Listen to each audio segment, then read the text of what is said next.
Hola, hola, hola. Espero que estén bien, chicos y chicas. Vamos a continuar con la segunda mitad del capítulo 4 de Crónica de una muerte anunciada, comenzando la página 84. Lo que acaba de ocurrir es que se acaban de llevar a Bayardo San Román, el cual se había quedado por mucho tiempo encerrado en la quinta, en la casa que antiguamente era del viudo Hughes y que ahora él compartía con su esposa, pero que al devolver a su esposa se quedó él solo ahí. Y pasaron unos cuantos días hasta que encontraron a Bayardo San Román alcoholizado, muy molesto, y terminamos cuando el padre no vino, la familia de él vino, y sus hermanas, y creo que, si no me equivoco, también su madre.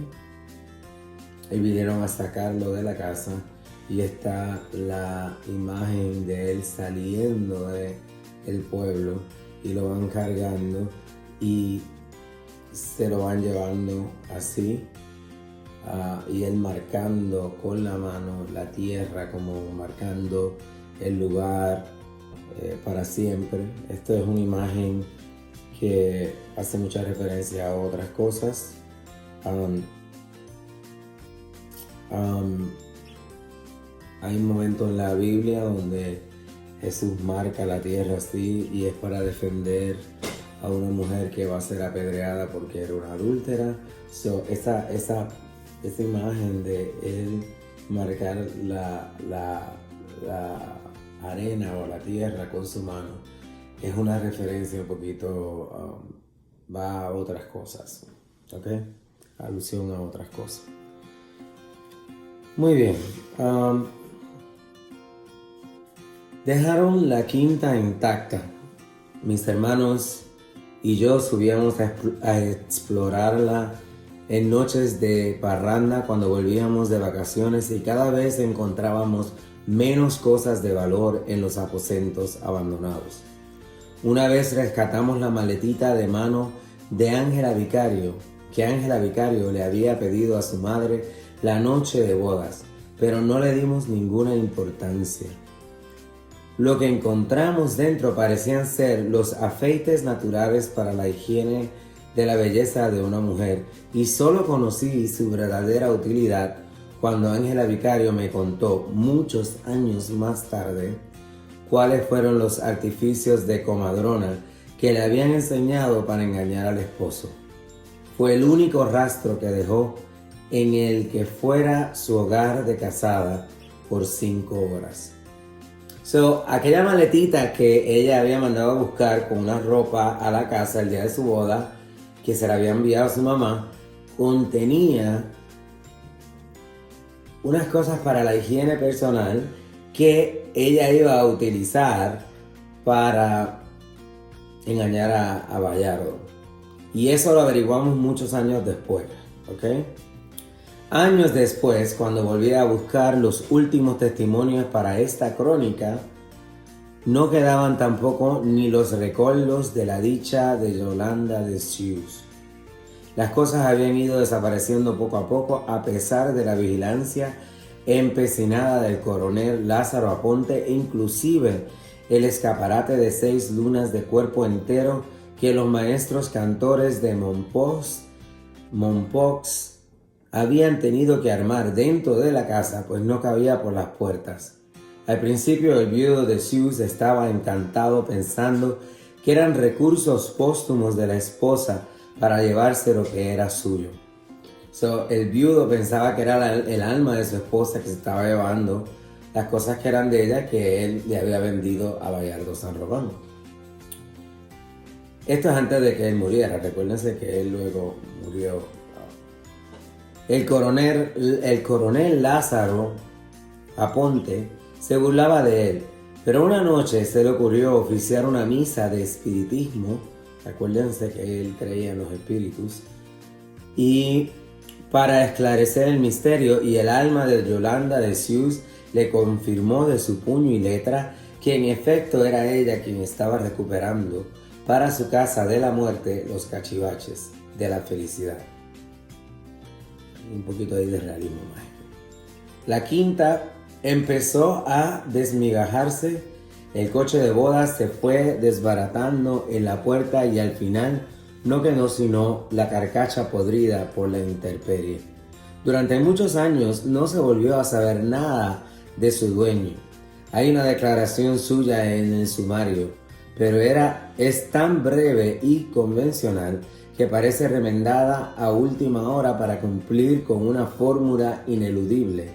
La única vez que traté de hablar con él, 23 años más tarde, me recibió con una cierta agresividad y se negó a aportar el dato más íntimo que permitiera clarificar un poco su participación en el drama. Están hablando aquí de Bayardo de San Román. O sea que 23 años después el narrador trata de hablar con él para esclarecer qué pasó aquella noche, pero nunca nos dice. Y no le quiso decir. E inclusive fue un poco agresivo con él.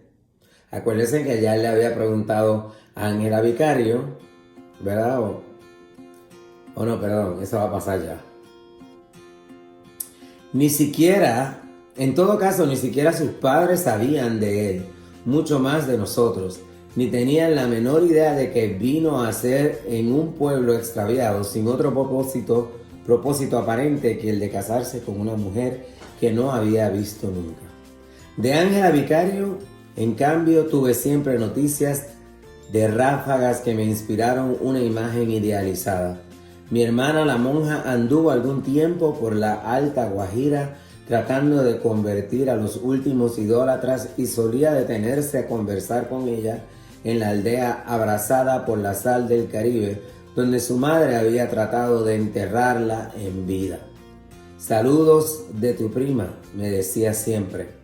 Mi hermana Margot, que también la visitaba en los primeros años, me contó que habían comprado una casa de material con un patio muy grande de vientos cruzados, cuyo único problema eran las noches de mareas altas porque los retretes se desbordaban y los pescados amanecían dando saltos en los dormitorios. Todos los que la vieron en esa época coincidían en que era absorta y diestra en la máquina de bordar y que a través de su industria había logrado el olvido. Pues quiere decir que mucha gente que la veían a ella se habían dado cuenta que ella ya había echado al olvido unas cosas, pero el propósito de Pura era llevarlos a un pueblo donde nadie los conocía para enterrarla en vida, o sea, para que ella estuviera ahí, la vergüenza de años y años y años después de lo que ocurrió. Pero Ángela no necesariamente reaccionó como la mamá esperaba que ella reaccionara. La mamá pensaba que ella iba a estar toda la vida frustrada o sintiéndose culpable por lo que había hecho. Mucho después, en una época incierta en que trataba de entender algo de mí mismo vendiendo enciclopedias y libros de medicina por los pueblos de La Guajira, me llegué por casualidad hasta aquel moridero de indios. En la ventana de una casa frente al mar, bordando a máquina, en la hora de más calor, había una mujer de medio luto con antiparras de alambre y canas amarillas y sobre su cabeza estaba colgada una jaula con un canario que no paraba de cantar. Al verla así dentro del marco idílico de la ventana, no quise creer que aquella mujer fuera la que yo creía, porque me resistía a admitir que la vida terminaría por parecerse tanto a la mala literatura. Pero era ella, Ángela Vicario, 23 años después del drama.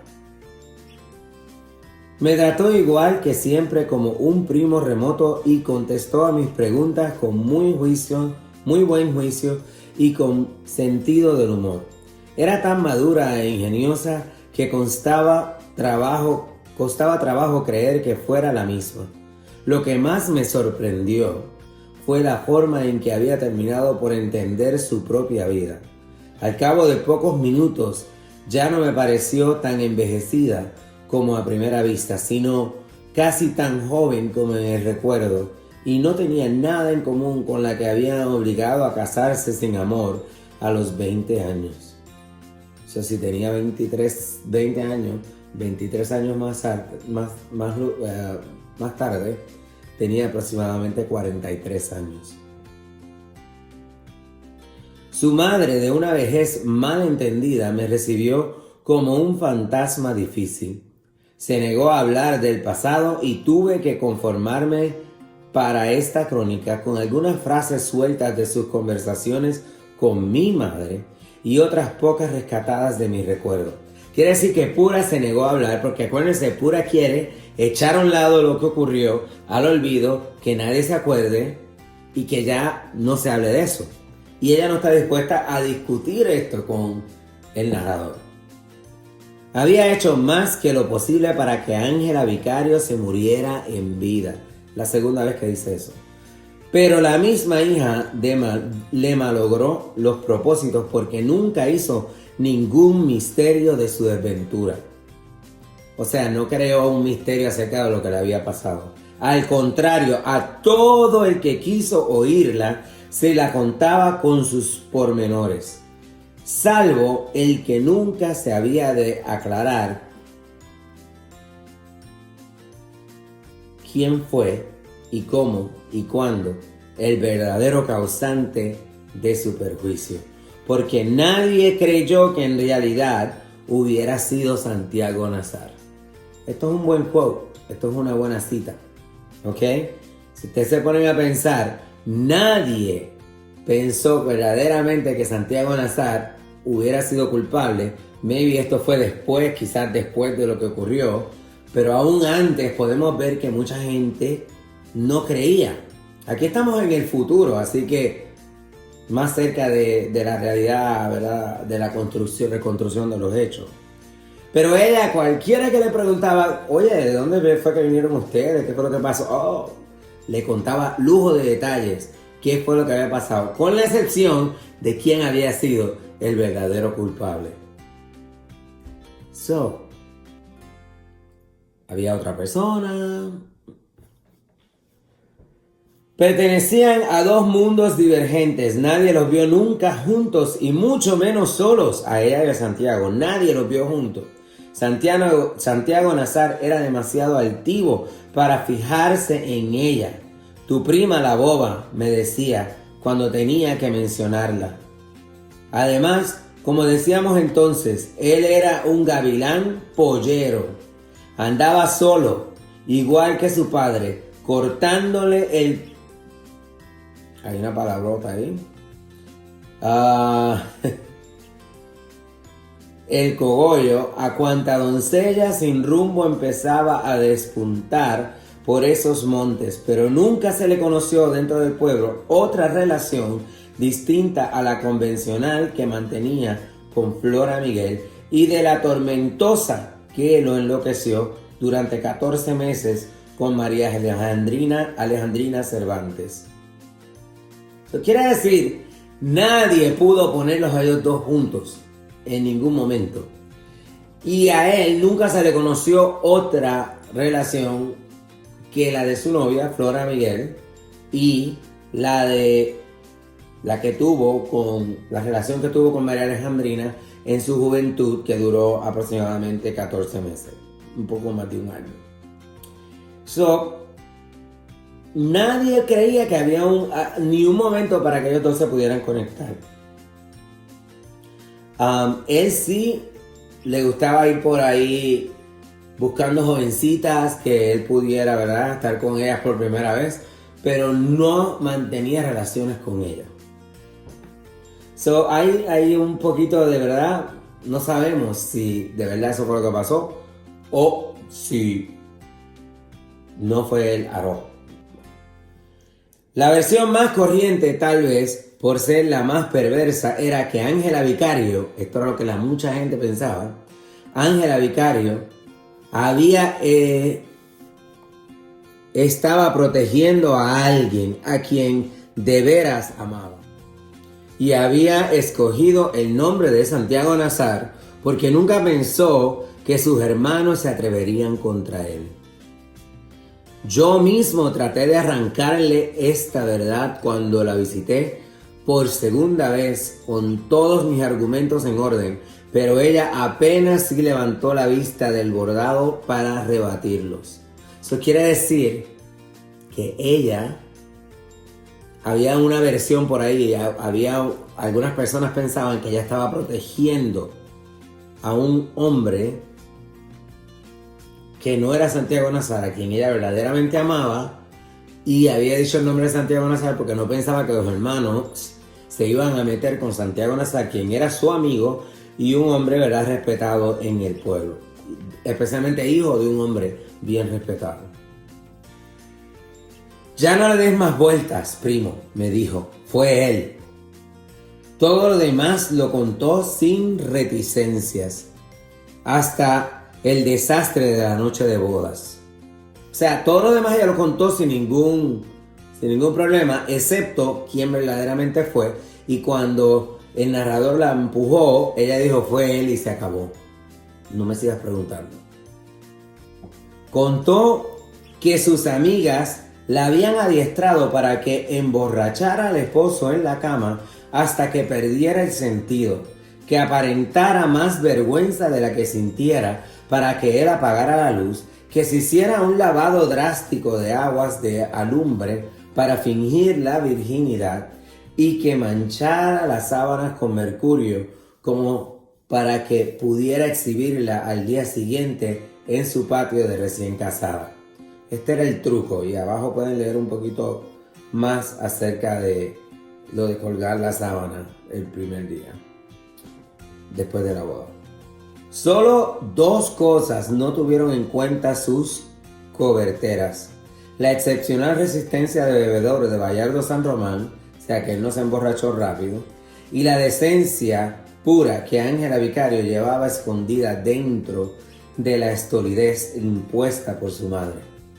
No hice nada de lo que me dijeron, me dijo, porque mientras más lo pensaba, más me daba cuenta de que todo aquello era una porquería que no se le podía hacer a nadie, y menos al pobre hombre que había tenido la mala suerte de casarse conmigo. De modo que se dejó desnudar sin reservas en el dormitorio iluminado, o sea que no esperó que apagara la luz, a salvo ya de todos los miedos aprendidos que le habían malogrado la vida. Fue muy fácil, me dijo, porque estaba resuelta a morir. O sea, a ella no le importaba ya no le importaba lo que fuera a suceder. La verdad es que hablaba de su desventura sin ningún pudor, o sea, vergüenza, para disimular la otra desventura. La verdadera que le abrazaba las entrañas.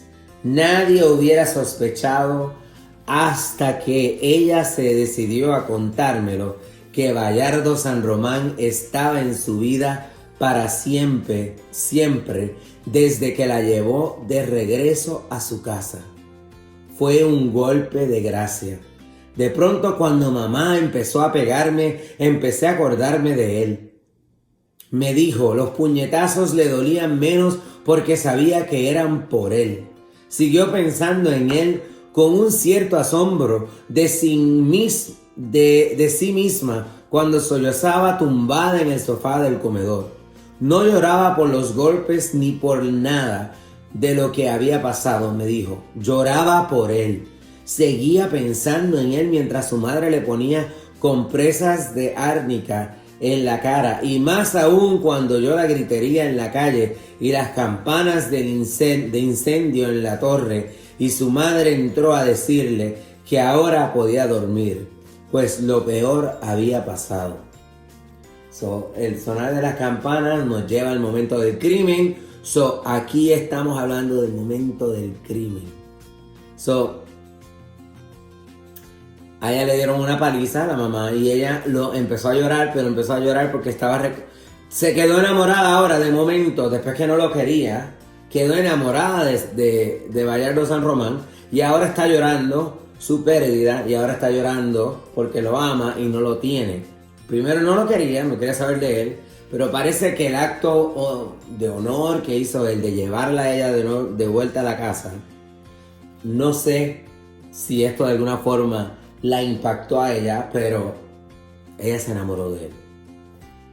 Llevaba mucho tiempo pensando en él sin ninguna ilusión cuando tuvo que acompañar a su madre a un examen de la vista en el hospital de Riohacha. Entraron de pasada en el hotel del puerto a cuyo dueño conocían, y Pura Vicario pidió un vaso de agua en la cantina.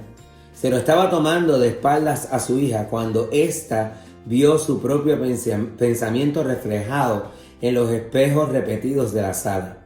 Ángela Vicario volvió la cabeza con el último aliento y lo vio pasar a su lado sin verla, y lo vio salir del hotel.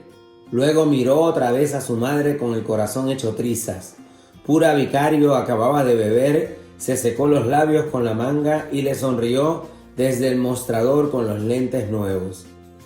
En esa sonrisa, por primera vez desde su nacimiento, Ángela Vicario la vio tal como era, una pobre mujer consagrada al culto de sus defectos. Mierda, se dijo. Estaba tan trastornada que hizo todo el viaje de regreso cantando en voz alta y se tiró a la cama a llorar durante 3 días.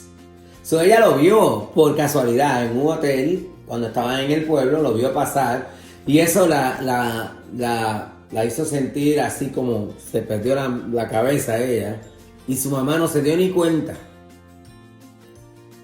Nació de nuevo.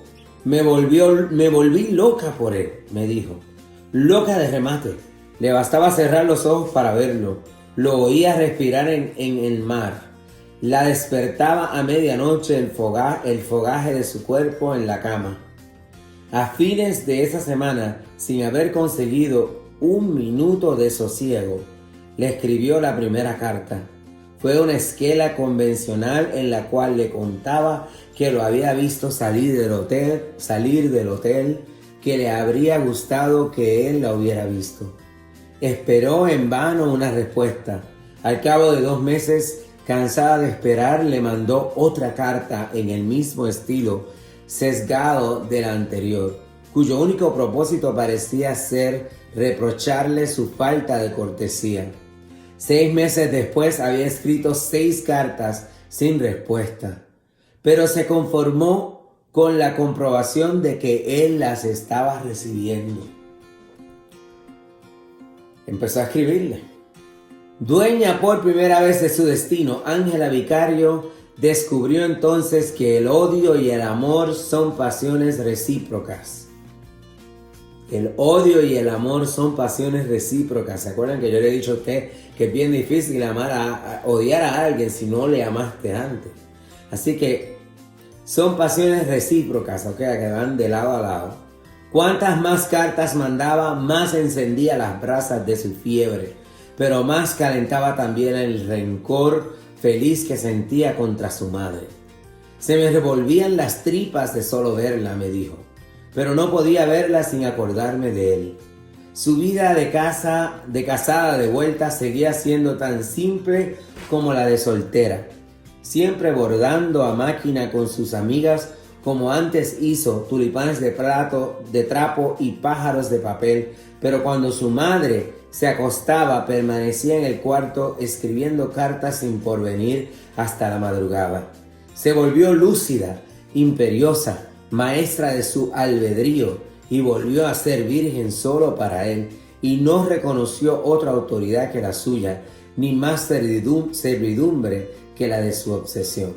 Maestra de su albedrío. Albedrío es la libertad que nosotros tenemos de hacer algo, ¿verdad? Esto viene también, es algo bíblico que se usa, pero el libre albedrío es hacer lo que tú quieres hacer. Dice que volvió a ser virgen por él porque nunca más estuvo con nadie. Volvió a ser virgen. Esto es algo mental y no necesariamente físico. Y solo estaba obsesionada con Valladolid San Román. Qué interesante que cuando lo pudo tener y pudo haber hecho todo para mantenerlo, no lo hizo, y cuando lo perdió entonces era que lo amaba. ¿verdad? Escribió una carta semanal durante media vida. Cuenten cuánto es eso. Primero eran por meses y luego media vida estuvo escribiendo una carta semanal. A veces no se me ocurría qué decir, me dijo muerta de risa, pero me bastaba con saber que él las estaba recibiendo.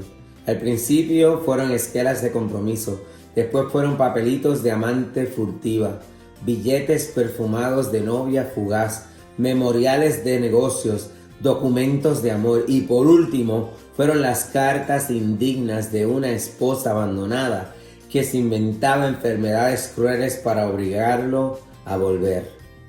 Una noche de buen humor se le derramó el tintero sobre la carta terminada y en vez de romperla le agregó una postdata.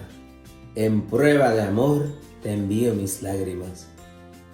Entonces le dijo que las gotas que habían eran las gotas de sus lágrimas y no las de la tinta. En ocasiones, cansada de llorar, se burlaba de su propia locura. 6 veces cambiaron la empleada de correo y 6 veces consiguió su complicidad.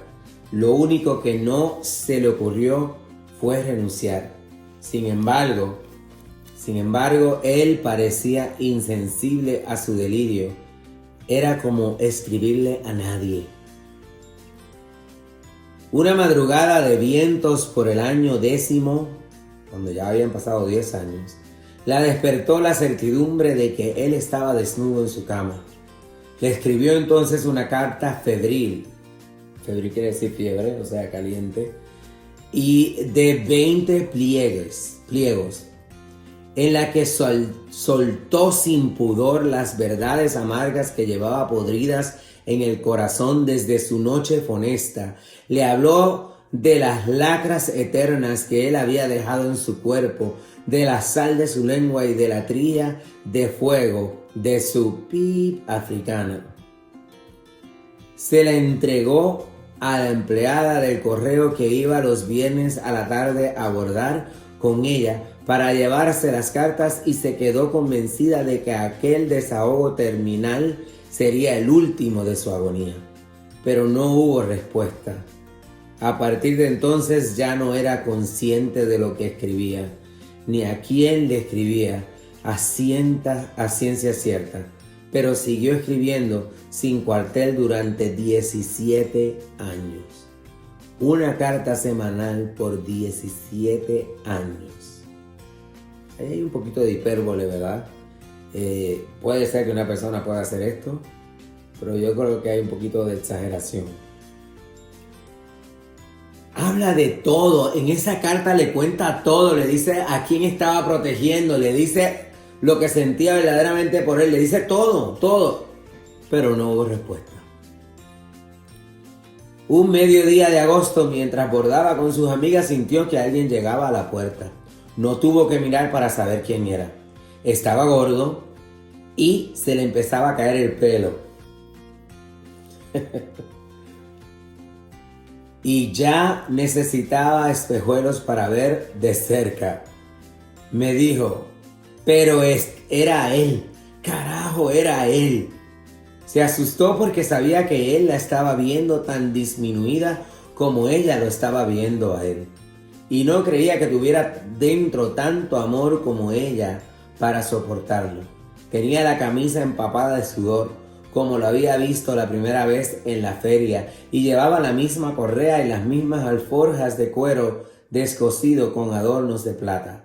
Bayardo San Román dio un paso adelante sin ocuparse de las otras bordadoras atónitas y puso las alforjas en la máquina de coser. Bueno, dijo, aquí estoy. Llevaba la maleta de la ropa para quedarse y otra maleta igual con casi 2000 cartas que ella le había escrito. Estaban ordenadas por sus fechas, en paquetes cosidos, con cintas de colores y todas sin abrir. Él nunca leyó ninguna de las cartas. Entonces, ¿por qué regresa Bayardo San Román si ni tan siquiera sabía lo que ella sentía? Algo percibió él de la consistencia de ella y de la insistencia de ella de enviarle cartas, que él mismo de su propio sentir viene y dice, bueno, aquí estoy. Trajo la ropa para quedarse, pero ni una carta estaba abierta.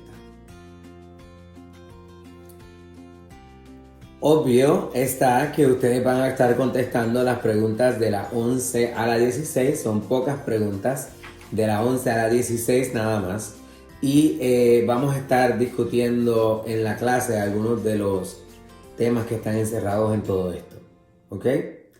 Chao.